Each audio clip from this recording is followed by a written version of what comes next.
Hola a todos, yo soy Carol y este es mi canal. Bienvenidos un día más a Encuentra tu historia y lee. Hoy, después de haber hecho los deberes con las novedades del otro día, traigo los libros que he leído durante el verano, los meses de julio y agosto, que yo sé que he estado muy desaparecida durante casi 2 meses, bueno, más bien mes y medio, y es que, bueno, pues me pasaron muchas cosas a nivel personal y estuve muy liada con otras cosas y no pude grabar, pero sí que he leído, aparte de Polycan y Magic Animals y estas cosas, he leído también libros para traeros y contaros en este vídeo. Así es que si queréis saber todo lo que leí durante los meses de julio y agosto, ya sabéis lo que tenéis que hacer. Venid conmigo.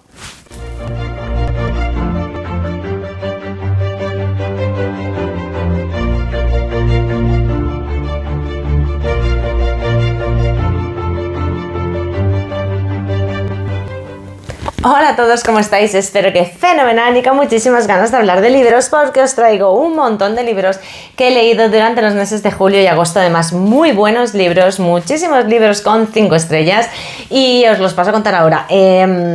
Están ordenados como Dios me ha dado a entender, ¿sabes? Los he ido amontonando y aquí los he dejado de menor a mayor en tamaño de libro, ¿vale? Pero no de grosor, sino de que se detengan en la torre. Así es que allá vamos. Vamos a empezar con uno de los libros que se leyó en el mes de julio, que fue El Palacio de la Luna, de Wenda Day Randall, en el Club de Lectura Buscadores de Historias, por la iniciativa de Leyendo la Historia.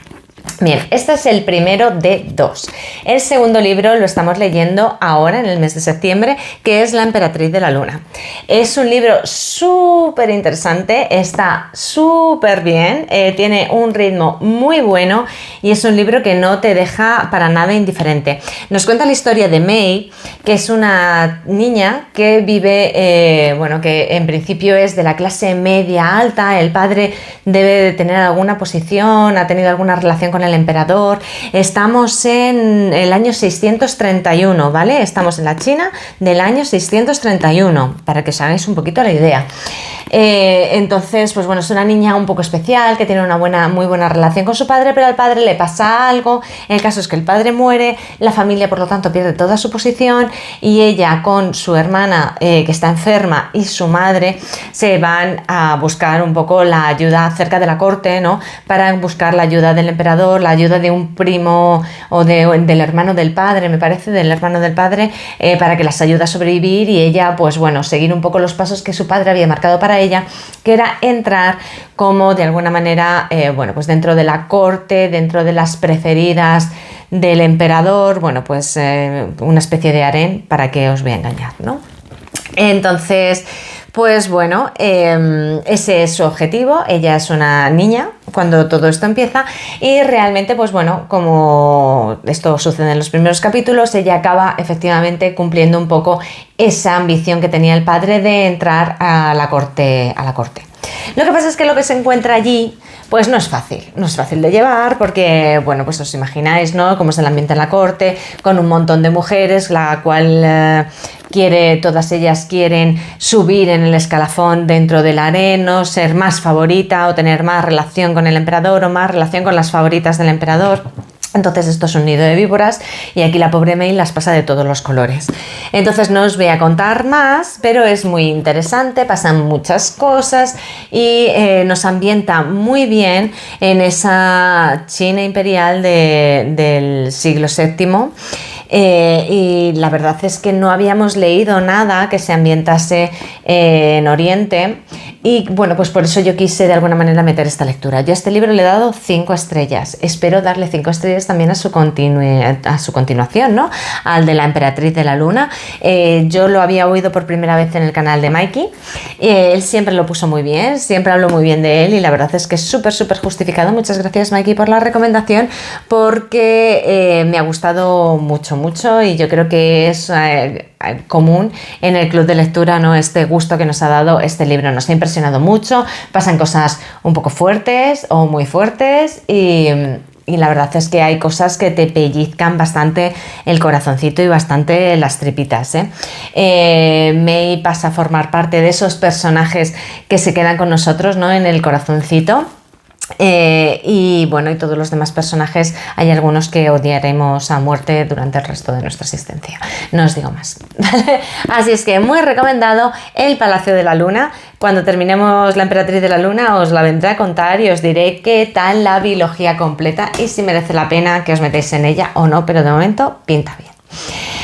Otro libro, en este caso me los leí durante el mes de agosto, no estaban uno sí, otro no, contemplados dentro de las lecturas que yo quería hacer durante el mes de agosto, ¿vale? Que no os hice el to be read, pero sí que lo tenía yo pensado, que eran Juan Gómez Jurado, Contrato con Dios, y Juan Gómez Jurado, Espía de Dios. Estos con sus fajas estas horribles que ya sabéis que no me gustan nada. Ay, no os he dicho, perdonadme, que esto tiene, el del Palacio de la Luna tiene 430 páginas aproximadamente, ¿vale? Y en el caso de Espía de Dios y de Contrato con Dios, pues Espía de Dios tiene 393 y Contrato con Dios tiene 430, van a ser también 428. Vale, Juan Gómez Jurado. Ya sabéis que yo los veranos sin Juan Gómez Jurado no terminan de ser veranos para mí. Empecé hace mucho tiempo leyendo El Paciente, luego hubo otro verano que me enganché con Juan Gómez Jurado y ya me leí Cicatriz y Los tres de Reina Roja. Luego ya no he podido desengancharme de Juan Gómez Jurado y este año he leído también la segunda parte de esos libros ambientados en el universo de Reina Roja, no todo vuelve, todo muere, todo arde, todo... todo, y no podía pasar el verano sin que yo leyese algo más de Juan Gómez Jurado. 2 libros de 5 estrellas, ya no, esto no tiene nada que ver con el universo Reina Roja, ya esto lo hemos dejado a un lado, y en este caso vamos a enfrentarnos con enigmas vaticanos, con un thriller que sucede en el Vaticano. También muy interesante, con motivos religiosos, con toda esa cúpula religioso-política, no político-religiosa que existe en el Vaticano, con ese funcionamiento tan oscuro, ¿no? Tan opaco, y cómo determinados personajes pues se ven ahí metidos. Espía de Dios es el primero de los libros, ¿vale? En el que todo empieza en un cónclave para elegir un nuevo papa. Se ha muerto Karol Wojtyła y se realiza el cónclave para elegir un nuevo papa. Y en ese cónclave, durante la preparación de ese cónclave y cuando llegan los cardenales y demás, pues empiezan a morir determinados cardenales. ¿Por qué, quién, cómo, de qué manera y demás? Es lo que vamos a ir descubriendo. Vamos a tener una serie de personajes muy interesantes, uno en especial que continuará en Contrato con Dios, que nos va a llamar poderosamente la atención y que nos va realmente a dirigir de alguna manera por la novela. No va a ser el protagonista, sino de alguna manera un secundario con mucha importancia, porque la protagonista es la inspectora, ¿no? Que ahora no recuerdo el nombre de la inspectora, pero es una inspectora de policía italiana, lógicamente, de Roma. Y cómo se relaciona, cómo existe esa relación entre la policía de Roma y la policía del Vaticano, que tiene, lógicamente, es un estado independiente y por tanto tiene su cuerpo policial y sus normas y su manera de hacer las cosas. Pero no solamente eso, sino que descubriremos organizaciones un tanto, pues bueno, eso, opacas dentro de las organizaciones de la organización del Estado Vaticano. No os quiero contar mucho más porque ya sabéis que Juan Gómez Jurado no nos explica mucho de sus obras, pero la cosa sigue en Contrato con Dios. En este caso vamos a tener una novela un tanto diferente, no es tanto un thriller sino una novela de aventuras, donde hay una serie de científicos patrocinados por un hombre muy rico y muy extraño, con una historia muy rara detrás, que poco a poco se irá desvelando, que buscan un artefacto histórico muy importante y muy especial. Y hay uno de los personajes de este libro que está implicado aquí porque lógicamente es un artefacto que tiene que ver con la religión católica. No os entro más tampoco en más cosas. Yo esto ya lo leí en alguna reseña en algún sitio, o sea que tampoco estoy desvelando tanto, pero no quiero tampoco faltar a ese compromiso que nos pide Juan Gómez Jurado siempre de no desvelar mucho el contenido de sus libros. Muy interesante los dos, 5 estrellas los dos, te mantienen enganchado desde el primer momento. El personaje que pasa de un libro al otro es el que quieres que pase, sin ninguna duda, al menos uno de ellos, porque hay otro que pasa, hay algún otro que pasa, pero que bueno, que tiene menos relevancia, pero el personaje es el que tenía que pasar. Yo tenía muchísimas ganas de seguir sabiendo de él y de su vida, ¿no? De este personaje. Y la verdad es que, bueno, pues todos esos personajes tienen efectivamente todo esto que yo os digo, ¿no? Muchas veces de personajes con grises, con texturas, con luces y con sombras, que lo que hace es que realmente sean mucho más humanos, mucho más cercanos y mucho más interesantes, ¿no? Entonces, Juan Gómez Jurado lo hace muy bien en este sentido, construye las historias con una velocidad y con un ritmo absolutamente perfecto y absolutamente medido. En ningún momento se hace nada pesado, en ningún momento puedes pensar la historia no avanza, en ningún momento puedes pensar lo dejo porque me aburro. No, lo dejas porque son las 3 de la mañana y tienes que dormir en algún momento de tu vida, pero no porque quieras dejar de leer el libro. De verdad, súper recomendados. Otro libro que he leído ya este es de los últimos libros que he leído durante este verano. Tenía muchas ganas también de volver a este autor. Ha sacado muchos libros desde que yo leí el primero suyo.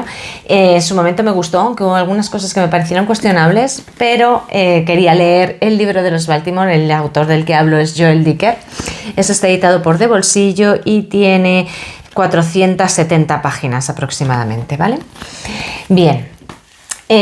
Como sabéis, esto de alguna manera viene a ser una continuación, entre muchas comillas, de La verdad sobre el caso Harry Kéber, y lo digo continuación entre muchas comillas porque el protagonista o la figura que de alguna manera nos narra toda la historia en La verdad sobre el caso Harry Kéber va a pasar a contarnos también el libro de los Baltimore, ¿no? Es Marcus Goldman quien va a dinamizarnos toda esta historia. Es un libro diferente, donde no existen esos elementos cuestionables o tan cuestionables que encontrábamos en el primer libro, ¿no? O esos juicios un poco complejos que hacía durante el primer libro. A mí me ha gustado mucho más que La verdad sobre el caso Harry Kéber, a pesar de que es La verdad sobre el caso Harry Kéber el que tiene la fama. A mí el libro de los Baltimore me ha gustado mucho. De alguna manera se estructura como una autobiografía del personaje de Marcus Goldman, que nos va a hablar sobre los Goldman de Baltimore y los Goldman de, no me acuerdo de dónde eran los otros, que realmente es su familia, bueno, de la familia de los Goldman en su conjunto, ¿no? Sus primos, amigos, relaciones, cómo ha sido su historia, sus padres, sus tíos, y de alguna manera el libro de los Baltimore va de esos Goldman de Baltimore y cómo su posición social va evolucionando, cambiando, y así como la visión que Marcus tiene sobre ellos, ¿vale? No voy a entrar mucho más en esto para no haceros ningún tipo de spoiler, pero la verdad es que es un libro con muchísimos matices, con muchísimas texturas, con muchísima psicología por detrás, ¿no? Cómo Marcus va evolucionando en su manera de ver determinadas cosas y cómo reflexiona sobre ellas y en cómo reflexiona sobre cómo fue su comportamiento de niño y de adolescente y de adulto, y cómo esas relaciones tanto con los Goldman de Baltimore como con sus padres, como con sus abuelos, cómo evoluciona, ¿no? Y de alguna manera vas construyendo un puzzle que cuando lo empiezas es un dibujo y cuando lo acabas es otro completamente diferente. Entonces sabemos que hay un drama, esto nos lo dicen desde el minuto 1, hay un momento en el que sucede un drama que lo cambia todo, y sí que es verdad, pero realmente ya no solamente el drama, que es lo que estás esperando descubrir qué es lo que pasa, sino que realmente vas componiendo piezas de otra manera y vas conociendo a los personajes a través de no solamente del drama, sino de otras cosas que vas descubriendo, de conversaciones con la abuela, con el abuelo, con tus padres, con no sé qué, con no sé cuántos, y vas componiendo piezas del puzzle que van alterando, ¿no? De alguna manera esa imagen que tienes cada uno de los personajes y por lo tanto la historia realmente de lo que ha ocurrido y de lo que estás leyendo. Entonces me parece un libro alucinante, muy bien escrito, con muy buen ritmo, con mucha intriga, con mucho cariño, con mucha psicología, con mucho cambio de timón. Y de verdad me parece súper recomendado, 5 estrellas, no puedo decir otra cosa, no tengo ninguna duda de que este para mí es un libro de 5 estrellas, ¿vale? Así es que aquí os lo dejo, editado por De Bolsillo. y muy, muy, muy, vamos, yo lo leería, si lo llego a saber, muchísimo antes de lo que lo he leído. Así es que lo recomiendo muchísimo. Otro libro leído, durante el mes de julio, fue de Ken Follett, El hombre de San Petersburgo. Ya sabéis que a mí Ken Follett me encanta, me he leído todos los libros que componen la saga de los pilares de la tierra. Bueno, perdón, esto está editado por De Bolsillo y tiene 350 páginas escasitas, ¿vale? Me he leído todos los pilares de la tierra, me leí la trilogía de Century, me leí el de Never, estoy deseando pillar el del Círculo de los Días, y bueno, pues tenía ganas también de leer alguna cosa de Ken Follett que fuera anterior a los pilares de la tierra o del otro estilo, ¿no?, que a él se le daba también antes de que se pusiera a construir catedrales.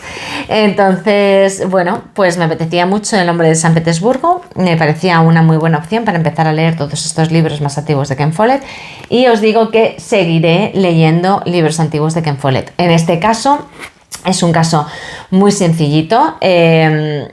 Realmente hay un enviado, estamos en un momento en el que está a punto de estallar la Primera Guerra Mundial, ha habido un conflicto, bueno, no cuando empieza el libro, pero sí a lo largo del libro sucede el asesinato del archiduque, no me voy a acordar ahora de su nombre, pero bueno, que desemboca en el estallido de la Primera Guerra Mundial, pero en este momento las relaciones entre Gran Bretaña y Rusia y cómo se van a establecer las alianzas en caso de que haya algún tipo de conflicto están en juego, ¿no? Entonces ahí va a haber un encuentro en Inglaterra con un príncipe ruso que va a venir en nombre del zar a hablar o a llegar a unos acuerdos con el gobierno de Churchill. A todo esto hay un personaje que es del partido opuesto de Churchill, que resulta el cuñado, ¿no?, de este príncipe, o el primo, o su mujer es la prima de este príncipe, ¿no? Pero a todo esto hay una conspiración anarquista también por ahí detrás, que quieren cargarse al príncipe porque consideran que si hay un acuerdo entre Inglaterra y Gran Bretaña, pues va a haber una unificación entre estas dos grandes potencias para entrar en el conflicto, y se va a mandar a rusos a morir en el frente por el zar y no sé qué, y por intereses de la aristocracia y demás, ¿no? Entonces hay toda una conspiración, y entonces la historia está en ver si somos capaces de hacer que el príncipe ruso sobreviva a todo esto mientras se llega o no a un acuerdo para que ambas potencias colaboren y se unan de cara a este conflicto que está a punto de estallar.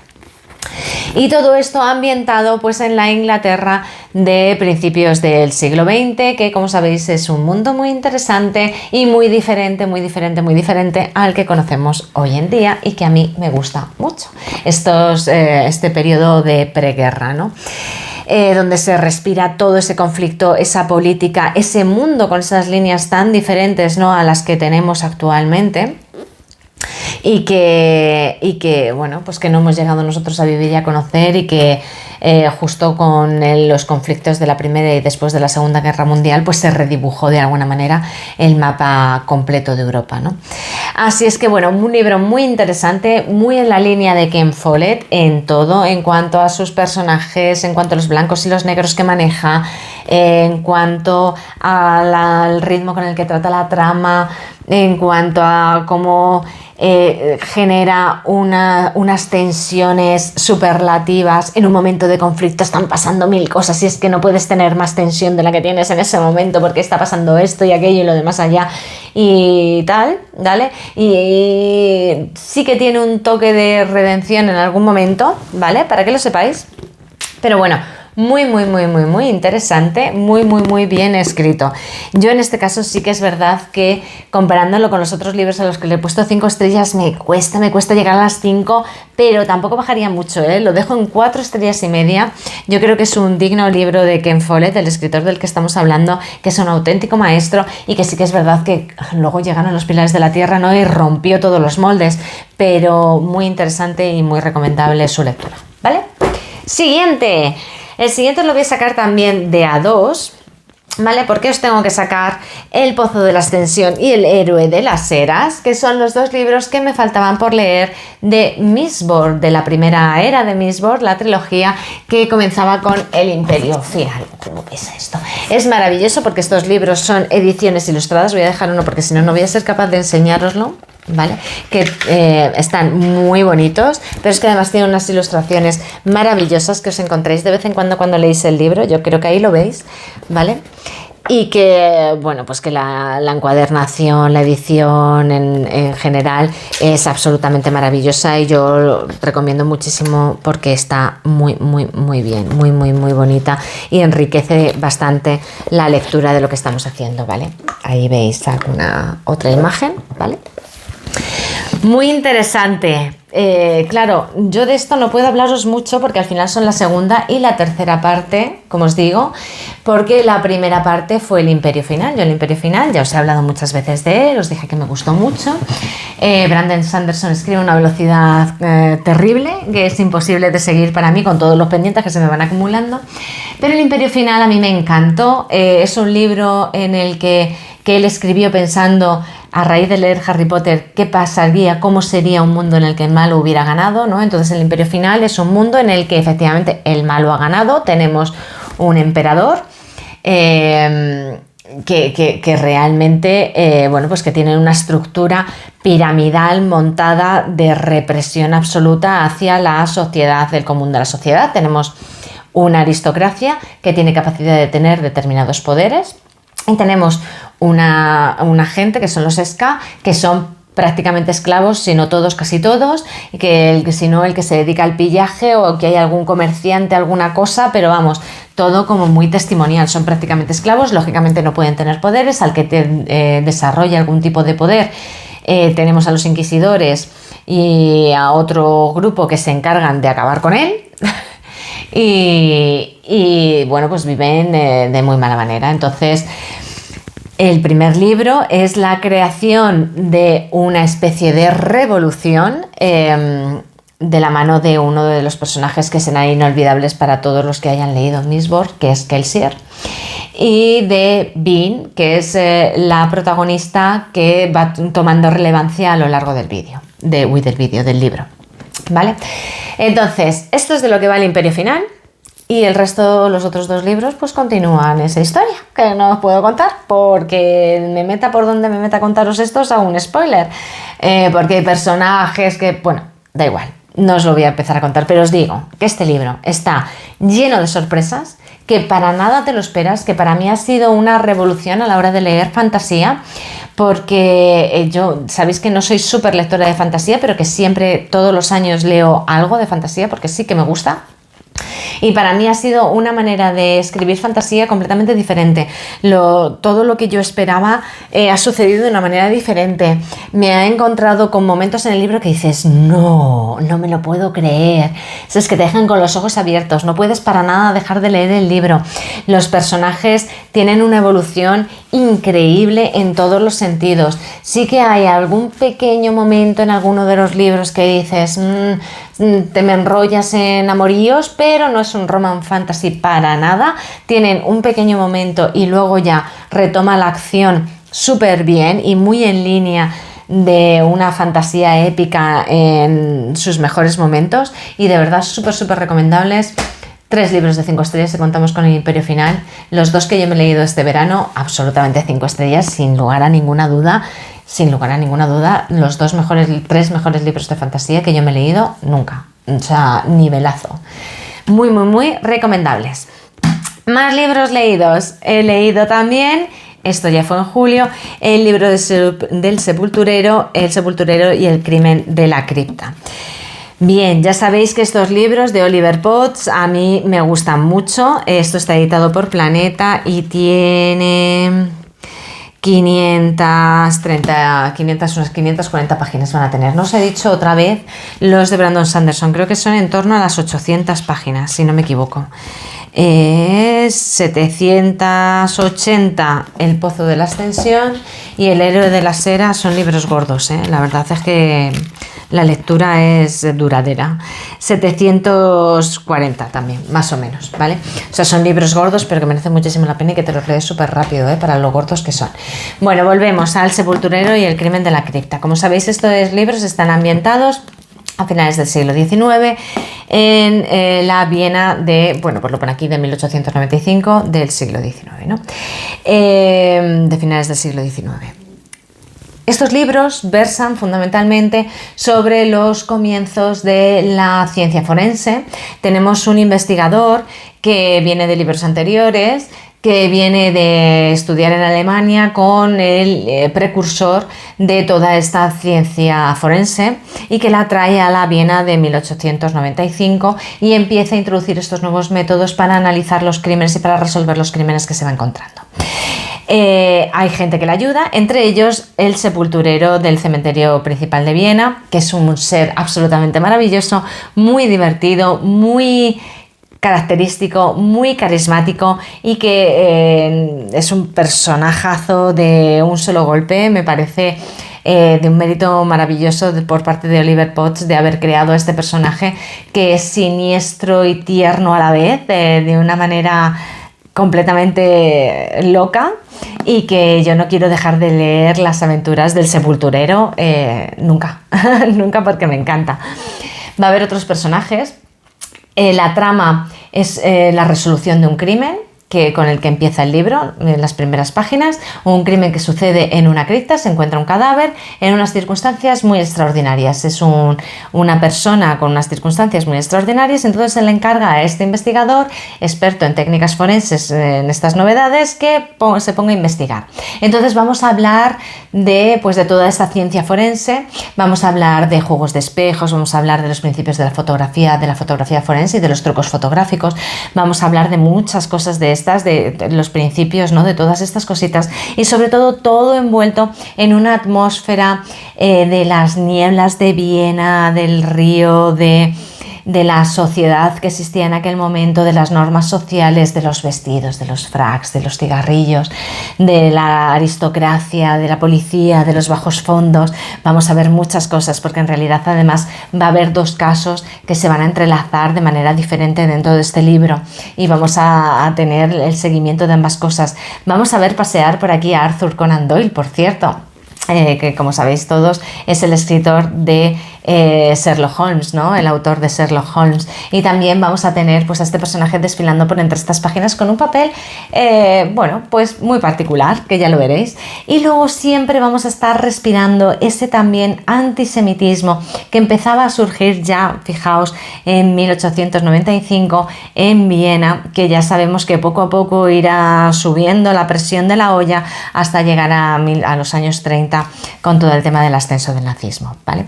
Pero bueno, ahí lo vamos a tener de caldo de cultivo, ¿no? Oliver Potts nos hace muy buena introducción, muy buena ambientación en todo lo que era esa Viena de finales del siglo XIX, principios del siglo XX. Y la verdad es que ya no solamente las historias thriller, ¿no?, los casos que tenemos que resolver, sino toda esa ambientación que tiene el libro, que merece mucho la pena. 4 estrellas, ¿vale? Porque sí que es verdad que con los librazos que os he presentado hasta ahora es muy difícil llegar al nivel. Así es que 4 estrellas. Y ahora os voy a hablar de una pequeña decepción, pequeña porque no ha sido muy grande, pero una pequeña decepción que me he llevado estas vacaciones, que es La vida contada por un sapiens a un neandertal, de Juan José Millás y Juan Luis Arzuaga. Bien, esto está editado por Alfaguara y tiene 220 páginas aproximadamente. Es un libro cortito, gracias a Dios. A ver, yo me esperaba mucho. Aquí había unas expectativas, aquí ha habido un problema claro de expectativas por mi parte. Yo me esperaba más humor de Juan José Millás y más espacio para Juan Luis Arzuaga, para que Juan Luis Arzuaga explicara todo lo que puede explicar, ¿no?, con ese conocimiento tan impresionante que tiene de la prehistoria. Entonces, sí que ha habido, porque todo esto viene escrito por Juan José Millás, ¿no? Es como que él cuenta cómo Juan Luis Arzuaga le va contando cosas sobre la prehistoria en determinadas entrevistas o encuentros o visitas que tiene con él a determinados lugares y con determinadas personas. Pero claro, todo esto se ve de alguna manera oscurecido por los sentimientos y las emociones y los celos y las cosas raras de Juan José Millás, que no veo realmente que tenga demasiado humor. No me ha gustado.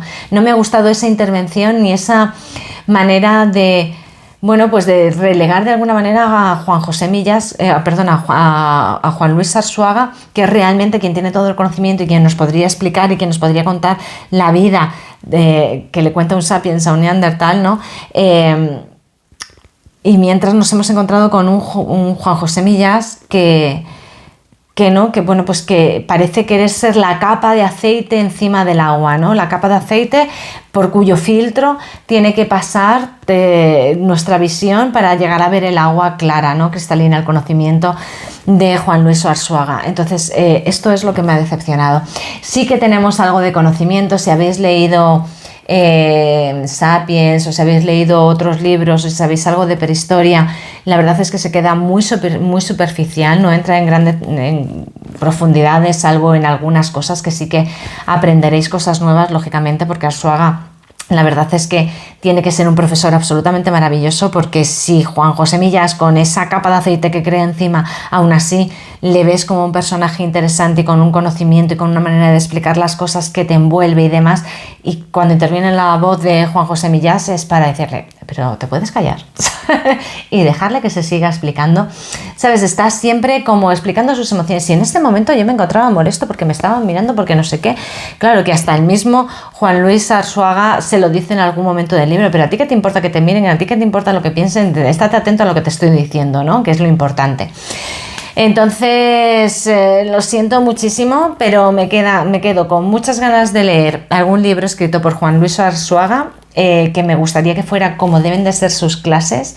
Miedito me da cómo pueden ser sus libros a nivel de datos y de densidad y demás, pero sus clases deben de ser alucinantes, y con muy poquitas ganas de seguir leyendo nada escrito por Juan José Millás, la verdad.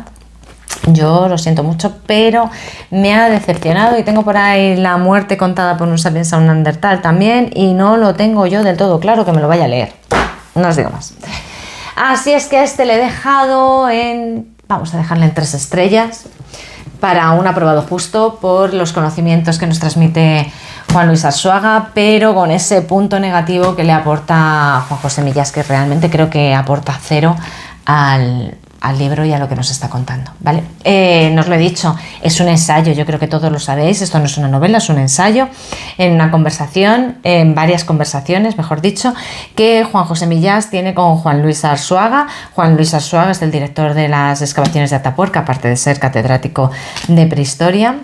Y Juan José Millás pues es un escritor que le alaban mucho por su comicidad y demás, pero yo no se la he encontrado. No debo de tener sentido del humor, lo siento mucho. Esa ha sido la gran decepción del verano. Y luego hemos tenido Carmen Mola con El Clan. Yo me debía terminar la serie de Elena Blanco, con La novia gitana, me sale el círculo púrpura, pero no es así, bueno, la nena, demás, ¿no? Las madres y demás. Bueno, pues hemos llegado al Clan, que es el libro 5 de la inspectora Elena Blanco, que se supone que cierra de alguna manera ese universo de la inspectora Elena Blanco que han creado los autores que se corresponden con el seudónimo Carmen Mola. Os puedo contar poco porque al ser una quinta parte, como sabéis, pues no quiero desvelaros lo que pasa en las anteriores, ni qué personajes llegan a ni en qué circunstancias llegan a este libro y cuáles no, por lo tanto. Entonces os diré que es una historia que mezcla muchas cosas. Me parece una historia con un mensaje muy antisistema, donde se te queda un pozo de realmente vivimos en un mundo perverso donde el dinero y los intereses lo gobiernan todo y donde no hay nada que se pueda hacer para mejorar la situación, porque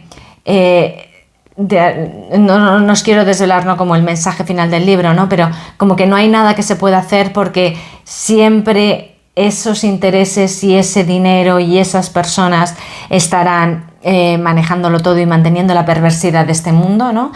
Entonces me queda como un mensaje súper negativo en ese sentido, muy triste, con escenas, como es habitual con Carmen Mola, esto no os digo, no os descubro América, ¿no?, muy duras, de momentos que dices, jo, es que de verdad esto era necesario. Desde que empieza el libro hay imágenes muy crudas, que yo hay veces que considero realmente innecesarias. Pero bueno, cuando lees un libro de Carmen Mola, sabes a lo que te enfrentas y sabes lo que te puedes encontrar, y que es más que probable que te encuentres con estas imágenes. Hay que tener el estómago duro y el corazón también duro para enfrentarse a las escenas que nos plantean estos libros.